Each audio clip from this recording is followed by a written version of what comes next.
Welcome to Feminist Frequency Radio.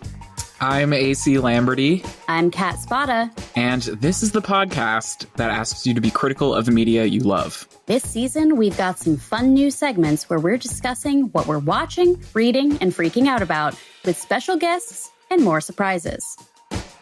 So today's episode is going to focus on a new theme we're introducing on the pod. We're calling it Retro Featurism, where we take a look back to talk about a vintage movie that has been on our watch lists. Today we're talking about the 1966 psychological horror sci-fi film Seconds, directed by John Frankenheimer from a screenplay by Louis John Carlino, and it's starring icon, legend, and star Rock Hudson. As a middle-aged man who pursues a rebirth through plastic surgery. Rock Hudson, in an astonishing change of pace, stars in Seconds.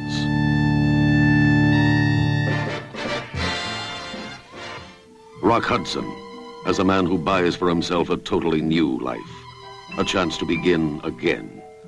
Every man's dream since time began. As a man who lives the nightmare of being a second. You're staring at me like that? Hey, John. Hey, John.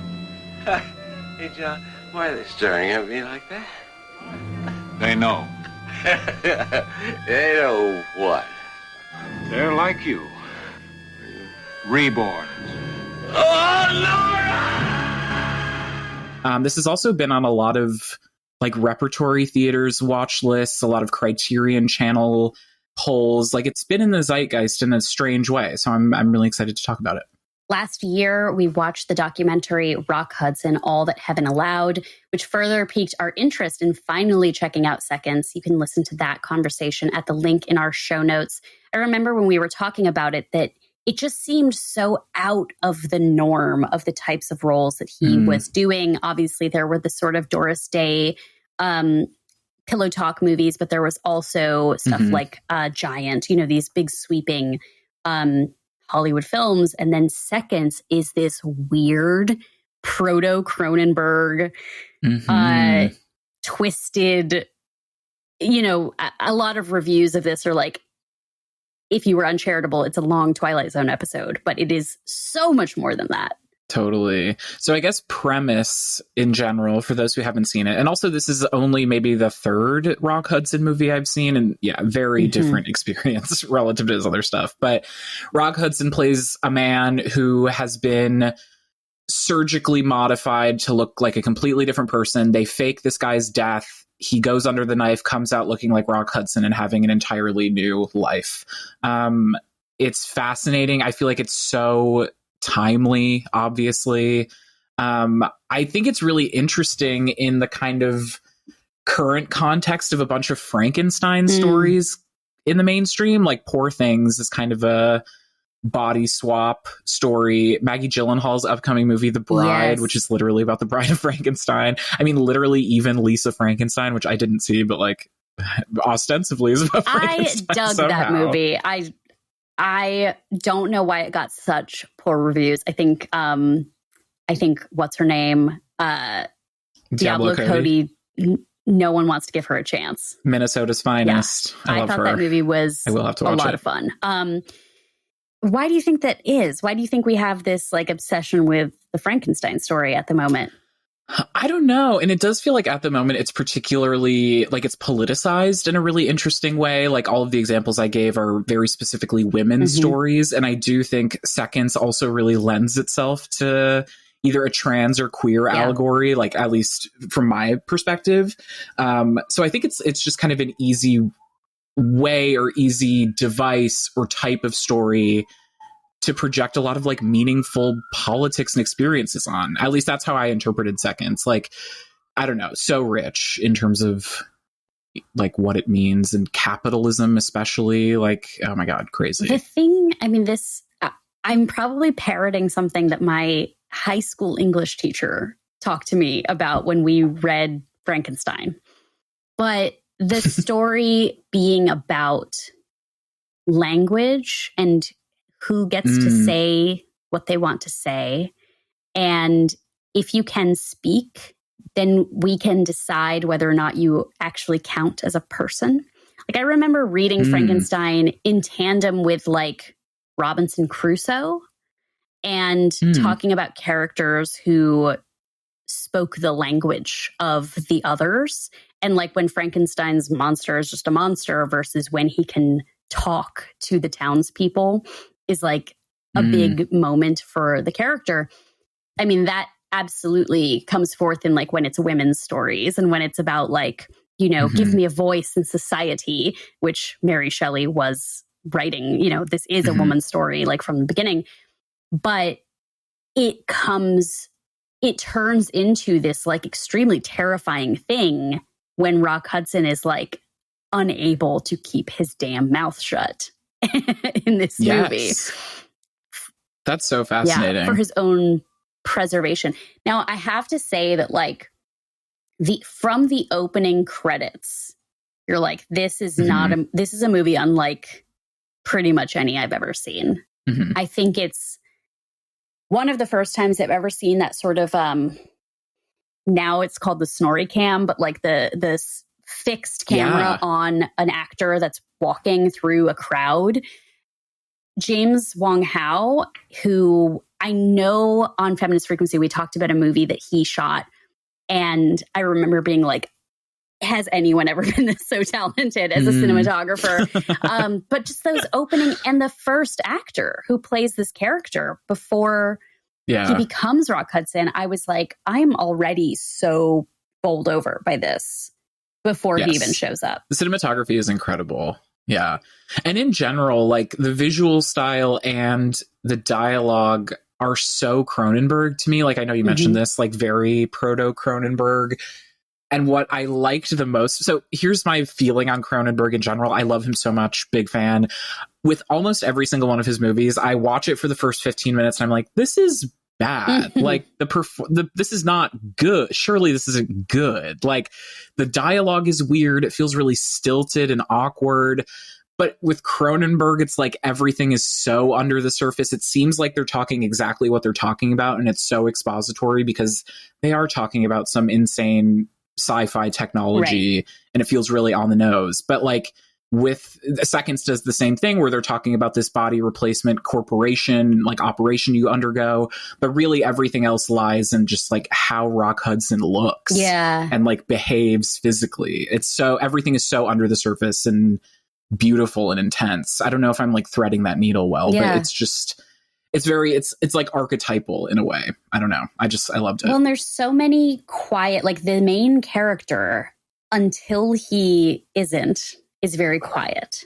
And that is played so menacingly. So before like just the first act of this movie, I thought there was such a powerful moment when he is seated on his bed with his wife. And he gives her a very like chaste kiss. And this actress who we barely see, we see her in one more scene, she tries to escalate the intimate moment and is rebuffed. And it's just this like, we don't know why he's turning away from his wife. We can read a whole other subtext into it with the Rock Hudson that he will turn into. Totally. We don't know if it's just the sort of his relationship with his friend who calls him to tell him about the operation and that he should do it and that it's really exciting and like that. There's all a little bit of homoeroticism underneath it, which I think is, and I mean, just talking about, there's a lot of interesting references to like sex and sexuality in general, like talking when he goes back to see his wife after he has been turned into Rock Hudson. And she talks about how they haven't had sex in like years or whatever, and how that was like important to her. It was just, again, unlike anything from that time period that I've seen, which was kind of amazing. Yeah. And women in this are really interesting. Like so this was the thing I was very surprised by. I thought I knew going into this movie, like what the story was. When he ends up going to the place where they're going to put him through this procedure, fake his death, get a cadaver to harvest new parts from, they end up coercing him into participating in it. Like he does have to pay, but they blackmail him by like drugging him and faking a filmed scene in which it looks like he's going to quote unquote ravage our girl, like an actress who's been used for this purpose, and maybe use that against him if he declines to proceed. Yeah. And where it was just like, this is like Black Mirror does this so much worse in playing with like, well, what would be an older, invisible man's biggest fear? Yeah. Is it aging? Is it like being thought of as a perv? Is it having to like reckon with not being a good enough husband in X, Y, or Z way? Is it being in the closet? Like there's so many things that could all be the reason why he ends up pursuing this. I also think what is so fascinating and honestly was quite relatable about this movie to me is we see Rock Hudson as he comes out of surgery and is Rock Hudson now and has had the operation. We see him kind of acclimating to his new body, both in a literal montage where he's like with a physical therapist and like doing all these exercises, and you see the stitches on his face kind of dissolve and whatever. But also how he learns to be around other people in a new body and how basically the feeling that I get from Rock Hudson is like this character felt like certain things were out of reach for him because of his physical form, like because of who he was before this operation. And now like there's this whole world of opportunity in this new body, which is both so positive and so negative and terrifying and so intrinsically tied to capitalism, which it's fascinating labor movie, truly so interesting. Yeah, I loved that part of it as kind of a trans allegory a bit. Like, I really related to that. You and I have we've talked about like the mortifying ordeal of wanting to be hot ever. Yes.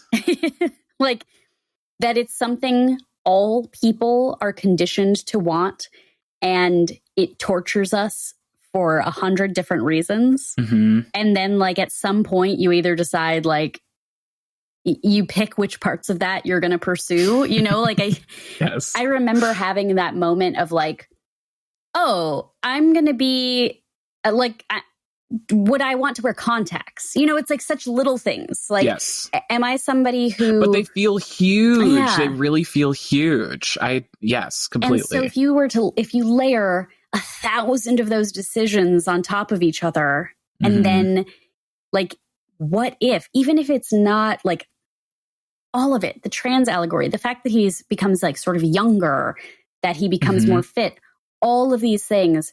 What if you could just wake up tomorrow and the person you are today is dead and the like perfect version of you exists? Like that is such a terrifying question. Well, that's the other part of the trans allegory where I'm like, that fucking hits, because there are so many moments throughout where he's like, well, wherever I go, there I am, basically. Like, we see him kind of grappling with old personality traits, things he maybe wants to change about himself. Like, I feel like he really tries to compensate for being someone very reserved and introverted in his previous life, and is now kind of just like going off and honestly being quite annoying to everyone, but like trying to inhabit a new self. But like, is it that simple? And then also the influence of the corporation, and how they effectively make decisions for him about his bodily agency. Like, there's also totally like a bodily autonomy read on this film. It's so, man, the political fingerprint behind it is just so cool. Like, it's really quite brilliant, I think. The business, like the pyramid scheme of it all is also really interesting. And you mentioned how all of this, right, is tied into capitalism. But like, so with inflation, at the time, it's $30,000. It's a little less than $300,000 now. That's not enough to pay for what he goes through. Like, you could not, for $300,000, fake your death, get a cadaver, all of that plastic surgery, move to a house on the beach in Malibu across the country. Honey, he could have a PPO and he would still not be able to afford this shit. It's crazy. But this was also interesting to me, is that they record his deepest desires, like while he's hypnotized or under anesthesia, interview him and say, what is the thing you most dream about? and he goes through a childhood regression and then says he wants to be a painter. So they set him up in this life where he is a professional painter, sits in his studio at home, does not have the skill of a painter. Yeah, they deliver paintings to him, like periodically. They'll be like, well, here's your work now. Just so you know, here's the update. Here's what you've worked on. Like, so crazy. Surround him with people who agree with the farce that he is a painter. And that was, I mean, like, I'm someone who quit my job to pursue a creative passion. Like, and I was like, ew. Watching it, it's like, oh, ew. If I just literally told, like, if I just, is this imposter syndrome too? Like, it has that storyline of just like, you can do all of these things and you'll still be pretending. I also think it was so brilliant to make the choice to have him want to be a painter or something artistic or something that doesn't seem to have a lot of overlap with commerce. Like, it's a very fine art, like, medium.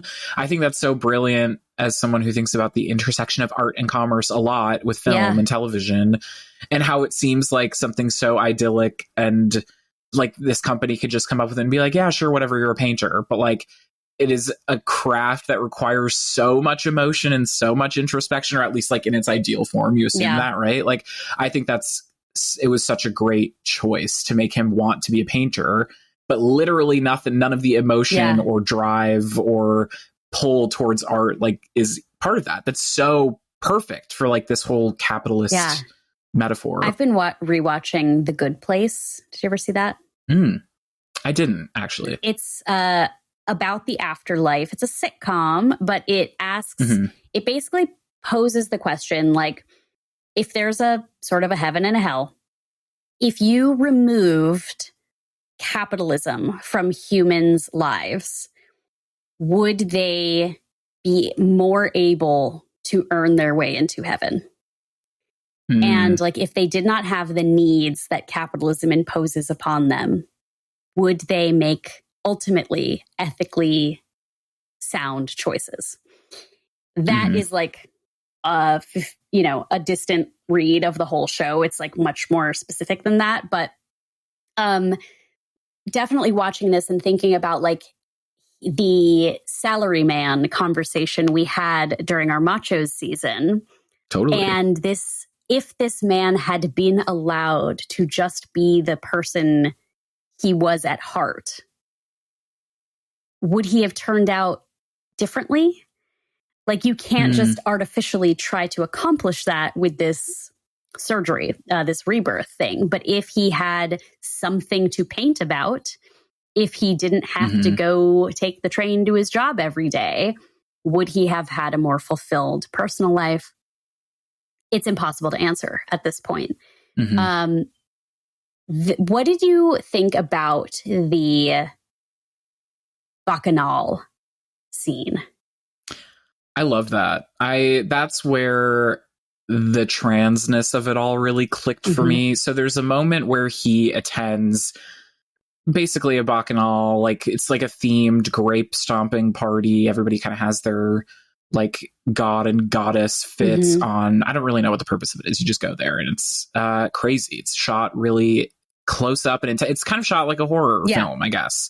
So he goes to this event where people are grape stomping and getting drunk and being debaucherous, and he at first is really upset about it and confused and clearly doesn't know how to act. It's kind of like his first time meaningfully in public. At least that's how I interpreted it, like post body reconstruction, post new self.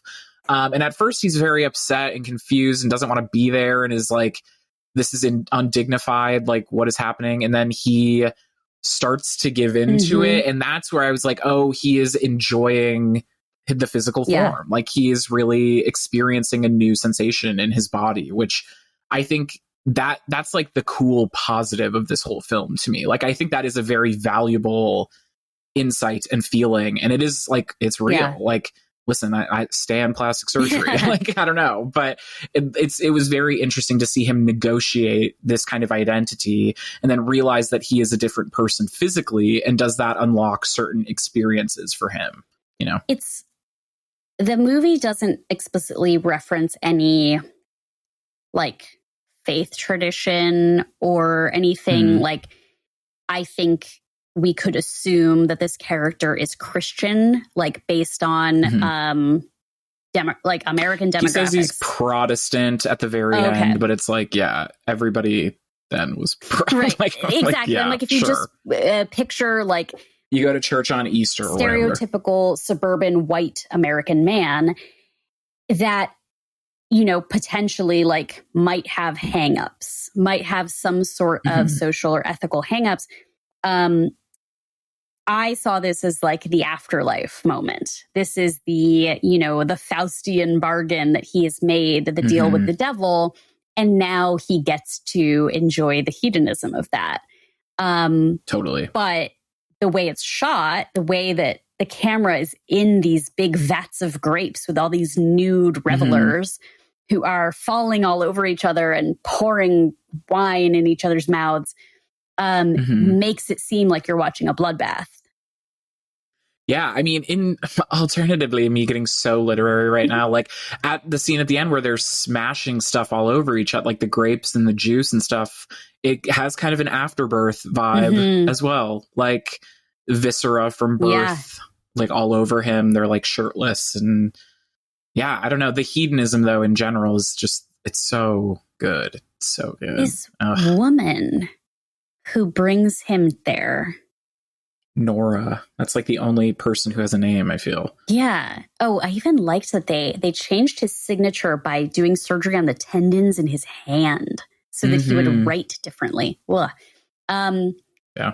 She is introduced, he's strolling on the beach, and she's introduced first glowering at him. I laughed out loud at that, where he sees her and he stops and he's like, hi, and she looks at him and doesn't say anything. Yeah. And he just leaves. He's like, okay, fuck this. Yeah. If you don't want to talk, we don't have to talk. Yeah. It's very funny. But then she remembers what she's supposed to do and like goes and talks to him. And it's a bit Truman Show, kind of. Yes. Like he's the mark, you know? Yeah. Just the fact that like all of this, it's like all of these magnifying glasses all fixed on him and what else could happen but that a spark ignites. Like that's the thing that's not just about like everything we already talked about, like there, everywhere I go, there I am, is like, what if you went from nobody looking at you to everybody looking at you? Yeah. And I think that's where that's an allegory for, of course, transness, transformation of any kind, puberty. Rock Hudson's career at that point, like having a resurgence kind of thing. Just like celebrity. Negotiating his own aging. Like being a star, being scrutinized, being, you know, I feel like every 12-year-old girl has that first moment of like, I have now been looked at in the way that I will have to get used to. Like that everybody is looking at him is something that he never figures out until like way later, or like he just it's unsettling. It's so unsettling. That's what makes it feel like a Twilight Zone episode, but it's able to like really, like that bacchanal scene goes on and on and on, and I think that's something that really works in its favor. Is like I at a certain point was like, oh my god, enough of this. And as I was thinking that, I was like, that's the point. Like keep making me uncomfortable. Totally. I think this also reminded me of Severance. Yeah. I'm like, what would people, if you like Severance, you would like this movie. Yeah. I think Truman Show is a good comp. I also recently watched Eyes Without a Face, the 1960 French kind of horror film. Very similar, bodies being stolen and parts harvested to a similar end, like very much identity focused. But yeah, I like that this is getting kind of some more heat on it in this current day and age. That's so interesting to me. Like it's on a Criterion Channel collection starting in May. So definitely like easy to watch. Yeah, I wonder what this Frankenstein moment means for us. I wish we could know. Oh. When we watched the documentary, did Rock Hudson talk to people about like why I'm doing this movie? Not that I remember, and I didn't do a ton of reading around it either, but I do wonder what his approach to the project was. I do know that this was a bit later in his career. I wanted to know, because we find ourselves talking so much about like how beauty is aesthetically represented on screen, whether it's like macho beauty, you know, glam beauty, whatever. The fact that the first time we see him at the like first act break, he's covered in stitches and scars, and his hair is gray and ruffled from having been grown out in a weird way. Yeah, like he looks much rougher than we're used to seeing a Rock Hudson, but he looks at himself like, holy shit, I'm Rock Hudson. Like that even was delicious. His face acting is on 10 in this movie. He is so empathetic. Like you feel everything. It's amazing. Oh my God. I wonder if Troye Sivan has seen this movie. I hope not, because it'll be bastardized into a music video before we know it. Exactly what I was thinking. I was like, Troye Sivan would try to do like a black and white music video inspired by this that has. We can't put this everyone out. Learned the seconds dance. And it's like a camera affixed to a dancer's back, like walking around. Ew. Oh no, it's bound to happen. Oh my God. Fuck. All right, sorry for that, everyone. At the like, I don't know that we necessarily need to spoil this movie. I actually think people should watch it, and I don't want to spoil it, but I'll say that like if you get to that bacchanal scene and you are, I know there could be people who would want to turn the movie off at that point because it makes your skin crawl. Like that was my experience of it, was that by the end of it, I was like, we're in a sort of nightmare. I found the third act to kind of feel the same way, where totally it's a bleak movie. Yeah, it is so like, there's a scene of like somebody acting out at a party, at a house party, where I was like, oh, you know that feeling you have when you're at a house party and somebody starts like losing it? Fucking weird. Yeah, and you're just like, Jesus, like, what am I supposed to do? Like, do we leave? Do we try to help? Who can handle this? But then it just like the tension, like it just gets ratcheted up and up and up and up and up until the movie ends, like basically. Yeah. I will say, for an extra horrific viewing experience, I watched this on Tubi and did not have a working ad blocker. So I'd get commercials every 15 minutes for like Twizzlers. It felt tonally very appropriate because it was like, this capitalistic interference is making me feel crazy. Yeah. Like it was so weird. Yeah. So weird. Wild.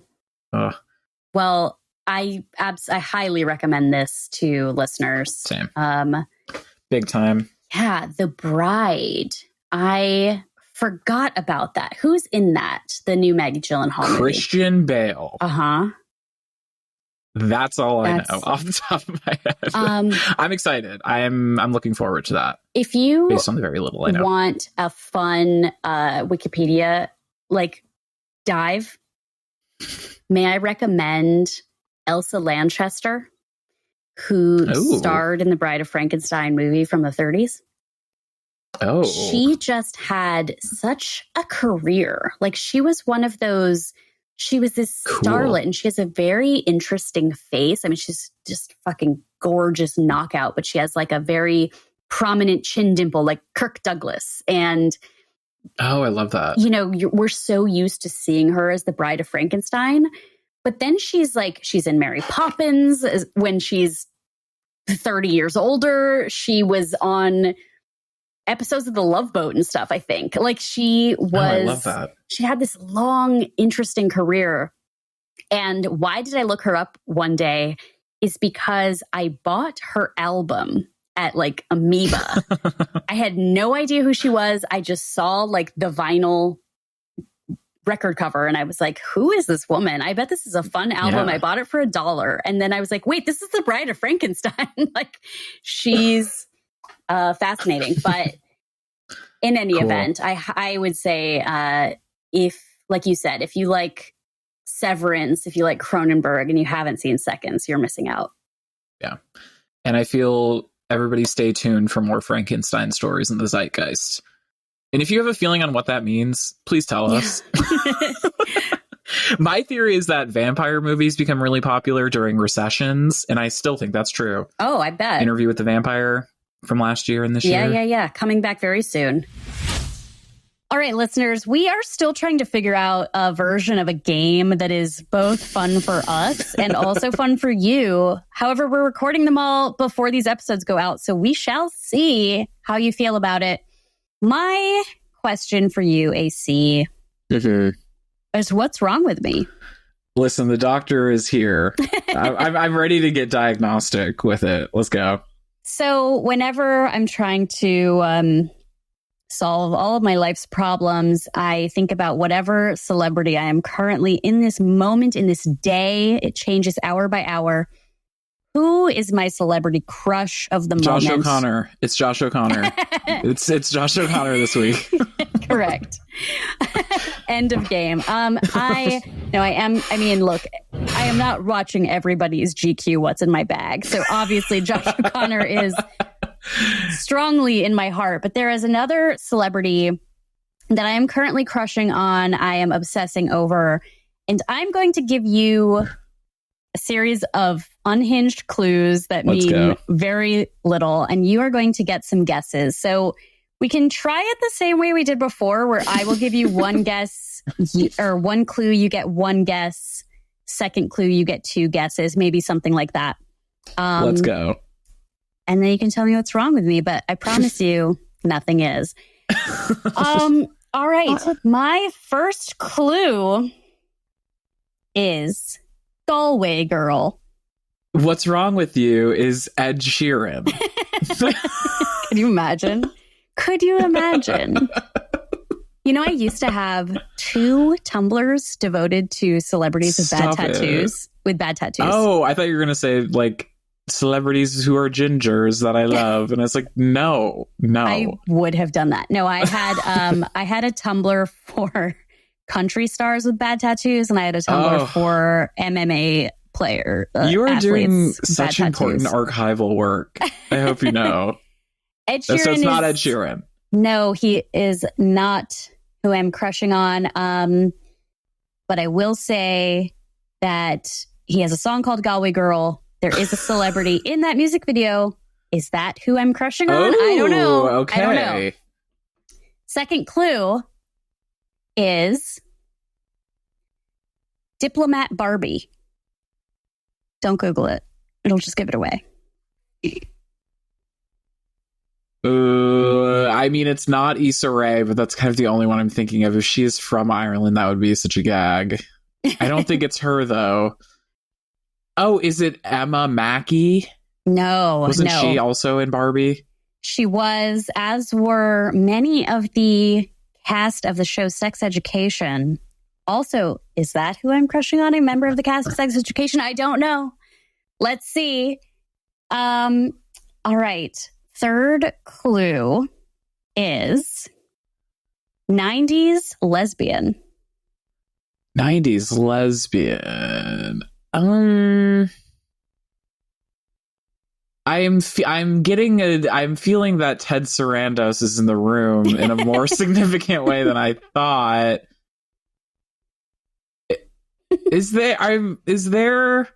Are we taking a visit to Bridgerton as well? Let's take a visit to Bridgerton. The next clue is Gossip Girl. Okay, Nicola Coughlan. Yes. Stan, that's a great one. Okay, go off. I'm obsessing over Nicola Coughlan right now. The last 2 clues, you got it. But the last 2 clues were fashion muse, because she has been really like the darling of a lot of smaller or sustainable fashion houses. She's been at Fashion Week on red carpets and just turning looks that are really, really stunning. Truly. She's not afraid. Like some actors, I think, don't go all out with fashion. So I'm really liking seeing her make those choices. Yeah.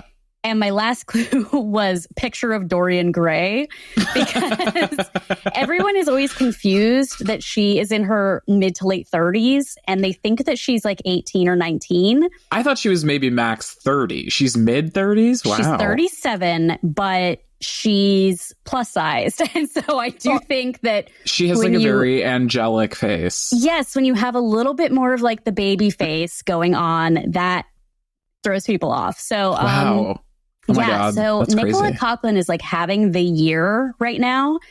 I just binged the season of a show that she did called Big Mood, which apparently she was filming alongside Bridgerton. Like she would film Bridgerton in the day and then go film Big Mood at night. Oh, cute. It is really good. If you like Fleabag, if you like This Way Up, which was also an underseen show about kind of beautiful young people who are dealing with mental health issues. Did you see that show? Gosh, it was from the guy. Oh no, I'm going to forget all the details. There was like a show about the early days of HIV in the UK that came out a couple years ago. It's a Sin. Okay, so Lydia West was like the girl in that show. She is the co-star of Nicola Coughlan in this show, Big Mood. They play best friends who are dealing with heavy issues. Nicola is playing a woman with bipolar disorder who, over the course of these episodes, like her situation like progresses, like it gets worse. And that was really interesting because I feel like a lot of these shows have this trajectory where you're supposed to feel more hopeful at the end of the season. And instead it was like, this is someone who is like just starting to try to figure out how to help herself. She's incredible in it. Cool. I love a British kind of coming of age, young adulthood. Yeah. Like it's my sweet spot. Love that. Yeah, you would love it. In the US, it's on Tubi, so you have to watch it with weird Tubi ads. I've been doing a Tubi investigation. I'm feeling like maybe they're kind of the next great freebie. Yeah, I don't know. I'm feeling good about Tubi. I'm putting all my eggs in the Tubi basket. Every once in a while, I'll Google like a awardsy movie from the 70s, and it's only streaming on Tubi. Yeah, same. So yeah, I'm just really pumped for her season of Bridgerton. Me too. I think it's like exciting that we're going to see a plus-sized actress leading a sexy show that like everyone talks about how sexy it is. And look, Bridgerton, like, is that your thing? Because it's mine. Here's the thing. I'm going to my hometown in May for a week, and my mom loves Bridgerton. And I have watched every season with her, despite it being weirdly sexually explicit at times. Yeah. So I'm definitely going to be consuming it when I'm home. I do find it very fun. Yeah. And you know what? I'll have her send in a voice note and we can talk about it. Perfect. Yeah, I feel like the first two seasons of Bridgerton were very fun and enjoyable, if not necessarily good. I agree. But then I really thought, Jonathan Bailey season, ooh. Yeah. Like, good. Great. Then I loved Queen Charlotte, which I thought was like actually good. I would recommend it. It's less sexy than Bridgerton, but I found it to be much more powerful, like really well written. Cool. Yeah, like getting into stuff that The Crown tried to get into about like, but what does it mean to be head of state? And what does that mean for this woman? So interesting. Yeah. In any event, Nicola Coughlan. Oh, she's also in a movie that is like not going to get US distribution, but I keep watching press for it. So this was my tease about Sex Education. Is she plays Joan of Arc in a movie called Seize Them, starring one of the cute girls from Sex Education. It looks real bad. Like, it looks... If anybody out there can get us to Ireland with a press pass for this movie, like, please let us know. Please. That sounds hilarious. I've been seeing them. Like, seize them. It's like trying to be Life of Brian or sure. that kind of like dumb British comedy, but it just looks really rough. And finally, I will just say this about the Galway Girl clue, is that Saoirse Ronan is the star of the Galway Girl music video. Oh. In the music video, Ed Sheeran was like, Saoirse, it would be so fun if you give me a tattoo for this music video. Saoirse thought that was such a stupid idea that she agreed, and she purposely misspelled the tattoo. So he has a tattoo that says Galway Grill. And she is doing important work. That's incredible. I mean, he has a tattoo of a Heinz ketchup bottle. So, like, oh my God, I forgot about that. I'm glad he was not Crush of the Week, is where I'll leave it.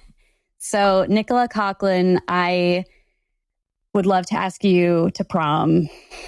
You're so great and cute, and I'm obsessed with you. So, I'm glad we did this. I'm glad we aired this out.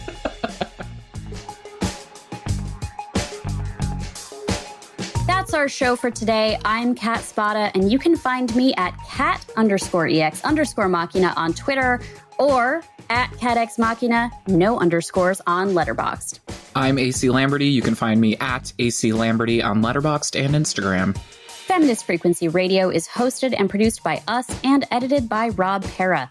Be sure to follow us on all the socials at FemFreak, including our new Letterboxd page. If you like the show, please help other people find it by subscribing, rating, and commenting on your favorite podcast app. Thank you so much for listening. Bye-bye. Goodbye.